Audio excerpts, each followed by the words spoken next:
এ ভাই ও দেখ হাবু গরু কিনি দেখ চল ভাই তাহলে চল দেখ ও গরু কিনিস নাই গরু না তো ভাই বাসুর ভাই বাসুর কিনা যাচ্ছে আব্বা কিন দে ভাই। তোর আব্বা তো বাছুর কিনবে। না আব্বা বলে গরু বড় খুব বড় করলি আমার তো সাইকেল কিনতে বলে। গরু তো বড় হবে না, বাছুর।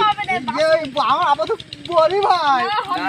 বড় হবে না আমি এটা খেয়ে ঘাস খাওয়াচ্ছি ভাই। এই ঘাস খাওয়ালে বা বড় হয়ে যাবে। এ তোর গরু ধর এই রাগ হয়ে গেছে।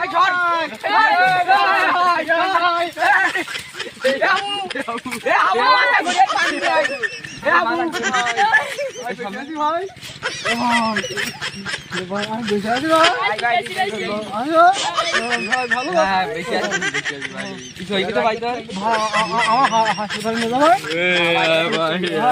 হাসপাতালে